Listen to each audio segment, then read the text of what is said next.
Oakville, ONT.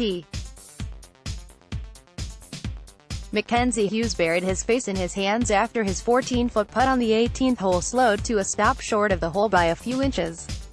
The 27-year-old from Dundas, ONT, finished in a season-high tie for 8th place at the RBC Canadian Open on Sunday, and captured the Rivermead Cup as the top Canadian for the second consecutive year. But that last oh-so-narrow miss on 18 at Glen Abbey was a fitting ending to a week he'd sniffed golf greatness, but fallen just short. Talking to me right now, I'd say I'm a bit disappointed, just because right at the end there, those par 5s coming in, 16 and 18, were both playing downwind, and if you're out here playing with your buddies, probably birdie them both, but a little tougher in this pressure, Hughes said. Just to kind of get sniffing around the lead here. I know Dustin Johnson is a little bit ahead, but if he was to have faltered, and you were to have posted 18 or 19, which wasn't that out of the question, all of a sudden it looks like a pretty good chance, world no. Johnson won the Canadian Open's final appearance at Glen Abbey, shooting a 66 to go 23 under for the tournament. Hughes, with wife Jenna and 9-month-old son Kenton watching on, began the day in a tie for 13th, and climbed up to 5th before a bogey on 15. He recovered with a birdie on 16, prompting a roar from the crowd when his 21-foot putt rolled in.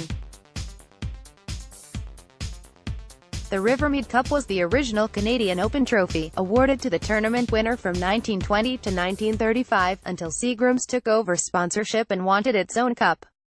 Hughes had the best finish by a Canadian since David Hearn was third in 2015. Hughes' strong week is great timing with only 2 events left on the season to secure a PGA Tour card.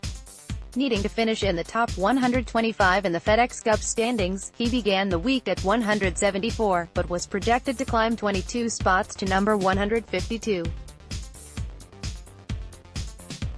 But the Canadian, who grew up about half an hour's drive down the Queen Elizabeth Way from Glen Abbey, said, with the tour card looming, he felt the pressure on every hole.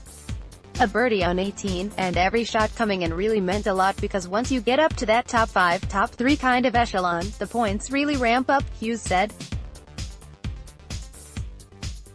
I kind of sensed that opportunity coming in and maybe got a little bit tight at the end. I don't leave that putt on 18 short ordinarily, so that's just maybe getting a bit tight. I got 2 weeks left. Next week I can hopefully keep building on it. Fans along the course Sunday hollered, "Go Leafs go," at Hughes, a nod partly toward the Maple Leafs jerseys he wore all week walking up to No. 7. Known as the rink, the 7th hole is circled with hockey boards. Officials wear hockey referee sweaters. The rink's been awesome. It's a great addition to this tournament. You kind of feel the additional support. The cheers for myself seemed just a hair notched up, which is pretty cool, and not something we experience very often, Hughes said. I had some fun there this week with the chip-in and handing out some Leafs jerseys, so all in all it was a fun week on No. 7. Calgary's Ryan Yip, 70, finished at 12 under and tied for 22nd.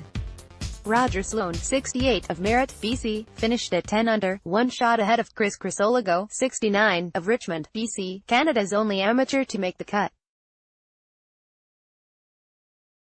Hearn, 72, of Brantford, ONT, finished at 7 under and in a tie for 61st.